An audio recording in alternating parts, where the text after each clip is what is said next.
해파랑길 걷기 3차 12일째 2017년 8월 30일 수요일 해파랑길 15코스 포항 호미곶에서 흥환보건소 14.7km 걸은거리 16.5km 코스 특성 호미곶 내륙의 들과 산을 지난다.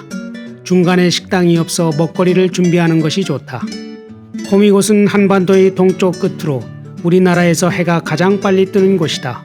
오늘 해돋이 시간은 5시 52분.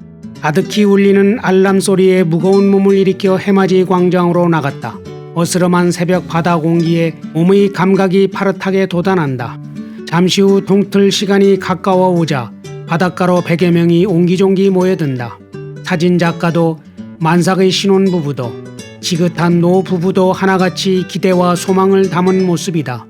그러나 해는 짙은 구름에 가려 주변 하늘을 불그스레하게 물들일 뿐 끝내 보고픈 얼굴을 드러내지 않는다. 아쉽지만 그래도 해는 구름 속에서 불타오르고 있다고 자의하며 광장 한쪽 구석에 있는 호랑이상으로 발길을 옮겼다. 한반도를 호랑이로 그린 조각상이다. 과연 한반도는 최남선이 말하듯 만주를 호령하는 호랑이일까? 대륙에 매달린 토끼일까?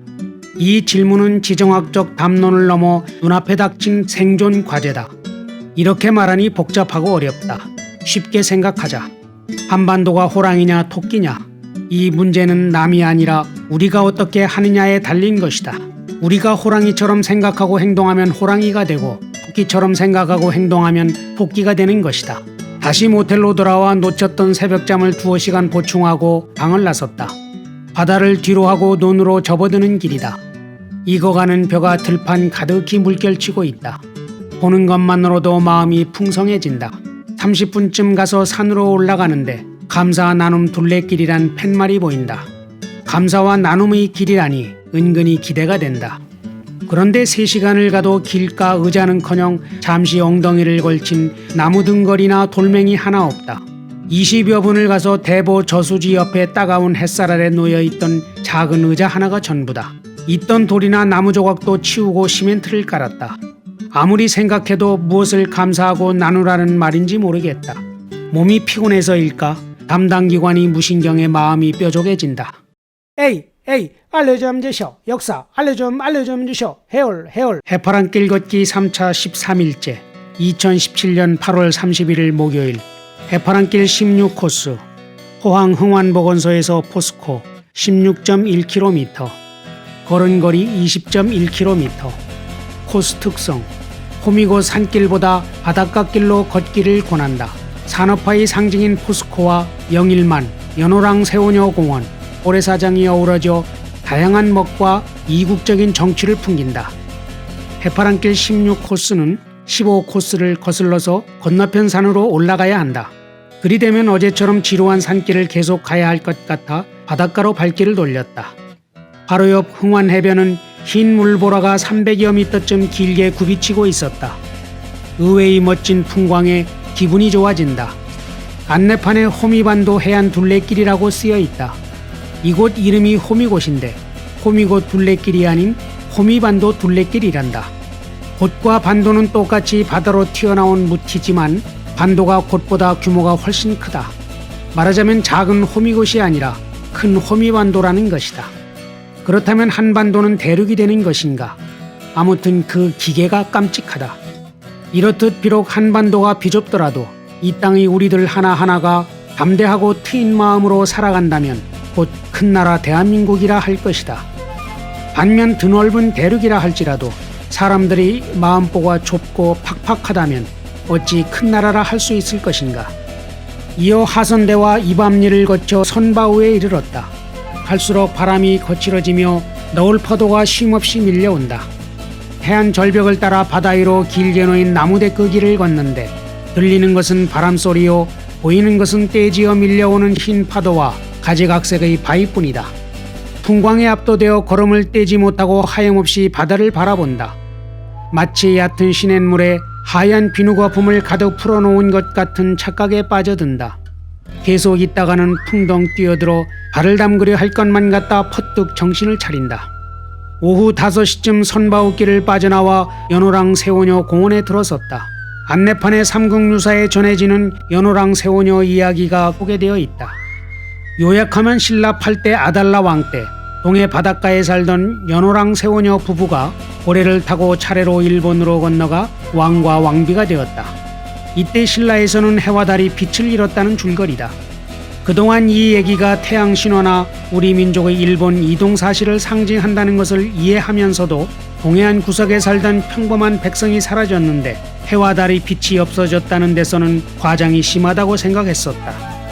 그런데 잠시 어느 조그마한 어촌을 지날 때였다. 50대로 보이는 주민 하나가 해진 그물을 정성스레 손보고 있었다. 문득 햇볕에 까맣게 탄 주름진 얼굴에 허름한 옷을 걸친 저 촌부에게 대한민국은 무엇일까 하는 의문이 드는 순간 망치로 머리를 세게 얻어맞은 것처럼 한 생각이 떠올랐다. 그렇다. 700여 년 전 이련 스님이 전한 이야기의 참뜻은 해와 달처럼 나라에 없어서는 안 될 존재는 묵묵히 살아가는 다수의 평범한 사람들이라는 사실을 말하려는 것이 아니었을까. 이렇게 본다면 나라를 떠받친 기둥은 매일 언론에 오르는 사람들이 아니다.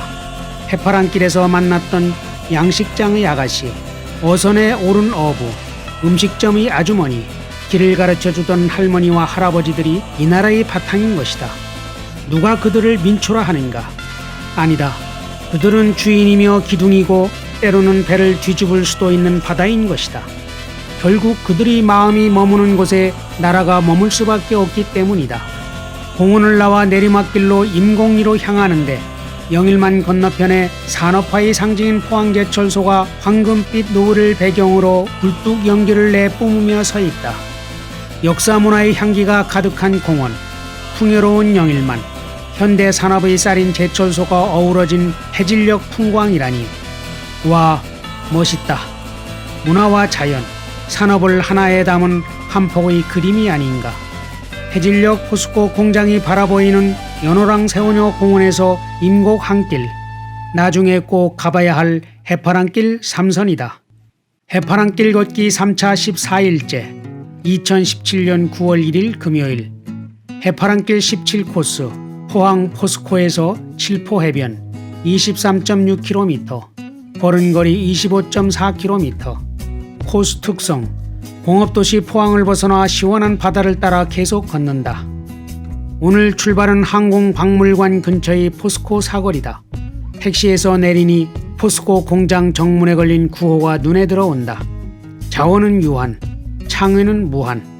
고 박태준 포스코 명예회장의 좌우명이라는데 오래전에 저렇게 앞선 생각을 한 것을 보면 역시 보통 사람은 아니었나 보다. 이번에 알았지만 창설자임에도 퇴직금을 챙기지 않고 회사 주식을 단 한 주도 갖지 않았다고 하니 그 하나만으로도 그는 자신이 키운 회사로부터 존중받을 자격이 있다. 철강 산업은 국력의 핵심 요소다. 사람 몸으로 치면 뼈와 근육이다. 역사를 보면 영국의 산업혁명과 미국의 부상은 철강 산업의 발달과 함께 진행되었다. 만주벌판을 누비던 고구려의 천리병도 뛰어난 제련 기술이 있었기에 가능했다. 그러나 시대가 변하면서 철강처럼 무겁고 큰 제조업의 위상이 전과 같지 않을 뿐더러 공해 배출 산업으로 인식되고 있다. 공장의 담이 유달리 푸른 나무와 정겨운 꽃들로 말끔히 단장된 것도 이런 시선을 의식한 몸짓일 것이다. 산업 사이클에는 부침이 있다. 4차 산업혁명 시대는 단순 열정을 넘어 이제껏 우리가 가보지 못한 새로운 경계를 요구한다. 지금까지 남을 따라잡으려 황무지에서 개미의 열정을 불태운 것이 포스코였다면 이제는 지상에 없는 것을 보여주는 창의의 꽃을 피워야 하는 것이다.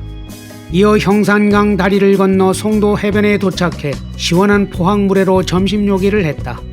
다시 활기를 회복해 포항해양수산청과 포항여객선 터미널, 영일신항만을 차례로 거쳐 포항 일반산업단지에 이르렀다.